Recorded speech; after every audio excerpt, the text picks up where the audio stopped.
I am going to show you 3 different maps and give you a profile. You need to decide which map that you are going to live on. You need to think about your family, cost of living, your income, employment, and schools and parks, and decide which map that you would live on. This is a good activity to see if you can see systems on a map and have good map readability skills, or do you just look at maps for aesthetics?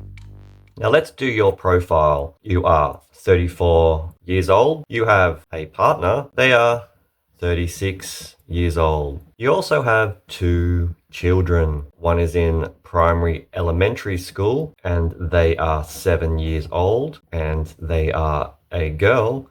And you also have a son who is 12 years old and he has just started high school or still might be middle school in America. His name is Jack and her name is Sophia. You have a household income of 120,000 US dollars per year combined between the 2 of you. You would be considered middle class. You have some debt in the way of credit cards, and both you and your partner have bachelor degrees from college, where you are considering getting your master's degree. So let's go in and have a look at our first map, Emil Bay. What we can see here already is that this is going to be an expensive neighborhood. It is surrounded by water on both sides. You have beaches, cricket, football fields, and a pool. And also indication that it's going to be an expensive neighborhood is that you have steps and cliffs, which often indicate also a rich neighborhood, plus cul-de-sacs that lead up to a headland also give off vibes of it being a rich place. Another way that also indicates that this might be a pricey place is that you have boat sheds along here, and you also have a private school, Emil Bay Grammar High School, years 5 to 7, with a rowing club as well. This could be good for Jack, who's just started high school, that he could go to the private school. There's also a private hospital and an arts and film college if that's where you want to go to get your master's degree. If you don't want to put them into private school, you have a public school here. So this map gives you plenty of options for schools for your kids as well. Also an Anglican elementary school and a state-run government elementary school. There's also a retirement village. You have a train line that runs into the city, but you are about 40 kilometers away from the city. You have a national park here, and you have access to public transport being the train line. You'd have bus routes, plus you have a ferry system as well. Some downsides to living to here is that if you live too close to the train line, you're going to have the constant noise of trains going by all night.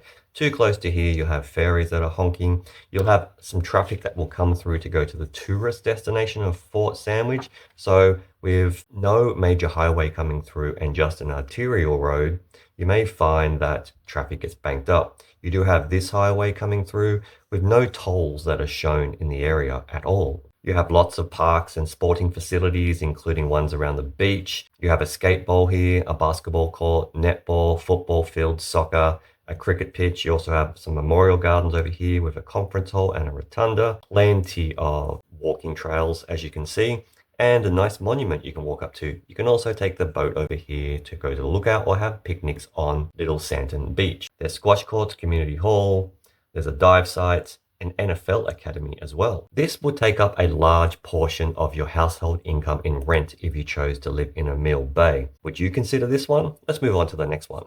Now, if you chose Burbage, you can automatically tell you've got urban sprawl with houses that are going to look all the same, but they're going to be newer and modern. You could live on cul-de-sacs that back up onto Mount Thorn National Park. You'd have quite a cool breeze that could roll down the hills of the national park. And you also have the river through here and Faber Lake. You also have Full Moon Bay. You also have a nice little rock pool here along Lady Jane and Half Moon Bay. You are also fairly close to the University of Technology in Elby, where you could go. There's also the Apple headquarters and also a stadium there. Problem with living with here is you have a motorway that comes through, which would be tolled. You also have 2 major arterials coming through this neck of the woods, but you do have nice botanical gardens. For transport, you have several train lines, including this one that runs along Solent Hills up to the main shopping centre and mall of Centro Burbage, but you also have the train line going south. You have the Jacaranda Sawmill, and also you have the Burbage Valley Goods Freight Yard here. That could provide good employment, but also lots of freight on the train lines. You have a pet memorial garden here.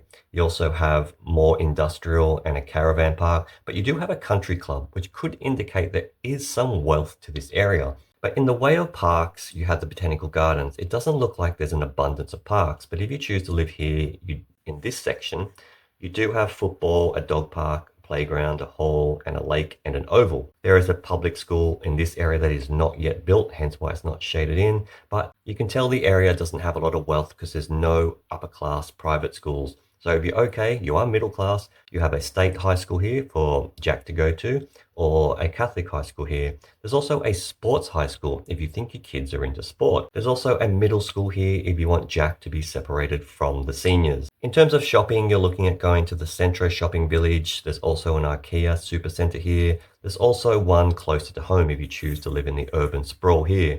There are suburbs like Main Park, Skibberton, Parkwood, and Freedom Valley. But probably the best place to consider living along here would be up around Faber Lake towards the lake around here, or along Burbage Village and Edgeworth through this section here. But it does seem very cluttered. There is not a lot of room to breathe here. So there are some downsides to this. You're about 20 k's away from the city here, and you do have an awesome national park that you can go trekking and horse riding in as well. The final map to consider is a tough one. You are literally close to the developing city center, which is being designed, but you are near the airport. So if you do love travel, this could be the place for you to get to. There's also theme parks with the Wet and Wild theme park, and also there's the Arboretum and the University of STEM, which could be a great place for you to go to get your master's degree. You are surrounded by industry with stormwater and waste management, an electrical grid, a landfill, but that all gets put aside with open air museums, golf courses, excellent beaches, and you have a new eco village that is opening in 2027 with 1,500 new homes with mixed zoning, with also a future hospital in 2028 to be built to the north. Unfortunately, you do have highways running through everywhere with speed cameras and also toll point. Traffic would build up here, but there is excellent public transport with several rail lines coming through, bus networks that would take you into the city, dedicated cycleways that you could take through the grasslands. There is wetlands to keep down the urban island heat effect, keeping your neighborhood cool, especially if you live around near the Arboretum. There is not many rich private schools in the area. This is more of a lower to middle class area due to the airport, but there is some gentrification going on, as you can see with the eco village here. In terms of high schools, you've got a technical boys high school where Jack could go to learn about woodwork. You've got a Catholic high school and also some good public schools. There is an art and film college, but most likely you'd want to go to the University of STEM, which has an agriculture center as well as excellent buildings in science. Further south, you have work in the Amazon Oceania Distribution Center, Raman Center, plenty of work in the Bunnings Distribution Center, the airport, and any of these purple colored areas. Excellent shopping at Kathleen Town Center with a Walmart and ice skating. There's also some Chinese gardens over here for some different tradition and culture.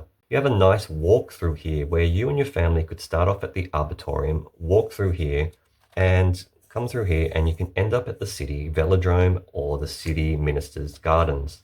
If you choose to live closer to the airport, there is a busway that heads south down through Hockesson, but you may find that traffic will clog your journey. The area really does need a tram network that comes into the city. It is on the tables to be built coming from the future eco site, but no plans or funding has been put aside yet. And if you look at the way the runways are going at 32 to 14, you may dodge a lot of the noise if you live in this area. Although you do have light aircraft coming down runway 35 and 17. And if you're heading north up this way, you end up on this map where you are close to St. Lucia's private hospital, a children's hospital, but also a public hospital and some huge botanical gardens. And you also have some nightlife around the casino, Newport Beach and a pier, and an excellent Boyd Island National Park with a fort. So there's some tough decisions to decide. Let me know in the comments, would you live at Terminal Park, Burbage and its surrounds, or spend all of your money and household income on rents to live in Emil Bay and pay for rich private schools?